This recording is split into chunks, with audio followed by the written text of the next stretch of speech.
Welcome to Thriving Tribesmen. My name is Kuri, your host, and I'm excited to be making this episode. Yesterday, I made a video about a gentleman on Reddit, and I was reacting to it. And as I was going through the video, we're talking about his wife who's sexually dismissive. And one of the things that, the reason why I wrote is that they had an argument. And in that argument, she said that sex is now off the table for the rest of their lives. And these are young couple, so they're not overly old or anything like that. So, and not that an old person shouldn't be having sex whatsoever.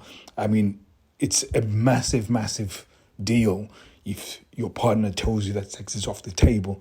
So we dive into details of what could have caused the relationship to happen, things that would cause resentment is usually one of the things that eats away at people, and then really just can't stand anything that you do. But there's a few things that he pointed out that I thought were interesting to talk about on this episode. And one of the reasons what he said was that whenever they have an argument, she brings up the fact that they always start some projects inside the house and then he never finishes the projects. And there's always some issues around that. Now, I can understand that because we have been wanting to do our house for such a long time. And I remember doing some plastering and doing bits and pieces within the household, try to do a bit of the doors, and every time I did it, it was rubbish. We were not happy with the outcome. I started getting a bit of issues with even just wanting to do it because it was not that good. So my wife was getting frustrated because she's expecting me to do it, and I felt tired, and we're having issues around this. And what didn't happen is that she was now getting resentment around the whole thing. And it was not because she was not considerate that I go to work or anything like that. These other bits that where she felt really, really embarrassed about the house that we live in. She couldn't get people over. My daughter couldn't get a sleepover as well because she just felt a little bit embarrassed about getting people into our house. So there was this real compounding situation that was going on. So it ended up coming to the point where she was really frustrated that we would say we want to do this, but then want to do something about the house, but we never get anything done. Until one time I said, you know what? We've tried this for many years and we've not succeeded. And every time I do try, it's not even that good. So why don't we pay somebody? Because most people, they do it because they feel like, oh, I don't want to pay somebody. It's going to be a lot of money. But there's what we call opportunity cost. Opportunity cost means that usually when I go out to work, I generally make enough to pay a guy who's painting. So I'd rather go and be doing what I love and what I'm good at and make the money to pay somebody who's doing what they love and what they're good at. And it's a win-win situation. So I started realizing that it's better for me to, if it's, let's say, the living room, for example, wanted to do the living room, wanted to get it painted and so on, what I would tend to do is just say, okay, how much does it actually cost? So for numbers, just keeping it simple, it's £1,000. We'd know, okay, for us to raise £1,000, let's say it takes us 3 months, for example. I'll say, okay, for the next 3 months, we're just going to put £300 onto the side and then put, 400 quid at the end, whatever we decide. And as we do it, we're doing it, prepping the walls if we have to, do whatever we need to do at the time, so that by the time the 3 months come up, we've got it all ready, the logistics, moved the furniture around, and then it gets done. But when it gets done, it looks amazing. And we've done this with our household, with certain projects, just little by little, and over a period of time. So over a year span, we've managed to get our projects done and done it at a really, really good level. So like right now, we're looking to get some doors in, and to buy just the doors, it's going to cost us 1,000.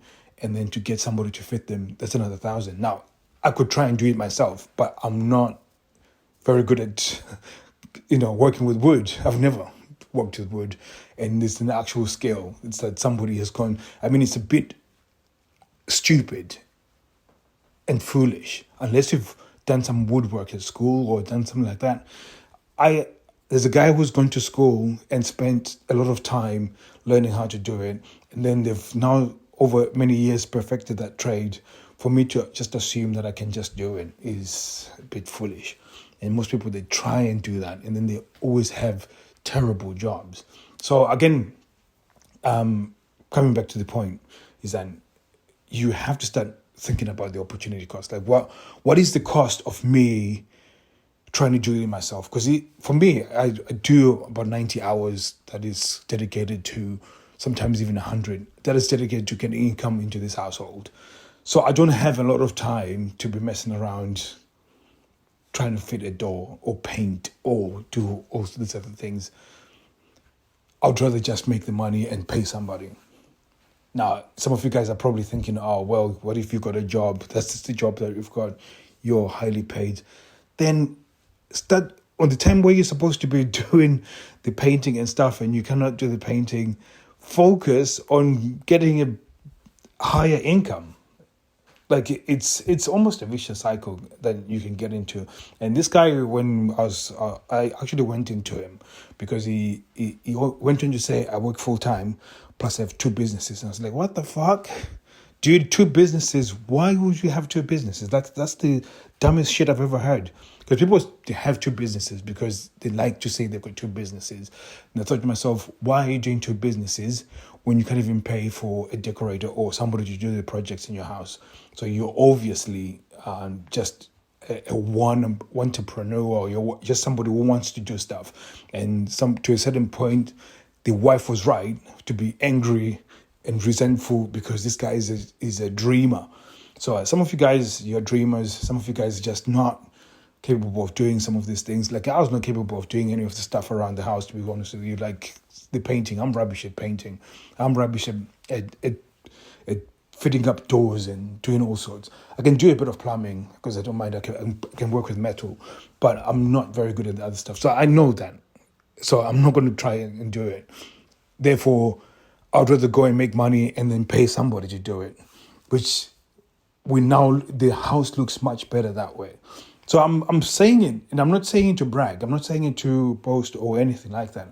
But I just want you to start thinking about stuff like that. Like, okay, how do I achieve outcome and then reduce the friction? Because some of this friction that is happening within your relationship, it can be overcome with just a good conversation around, okay, we can't get it done this month, but we can do it in the next 3 months. So let's just put the money together so we can get somebody who's a professional to do it and it to be done correctly. Now, it might be 3 months that you have to wait till we do it, but in the 3 months when it's done, it's going to be perfect.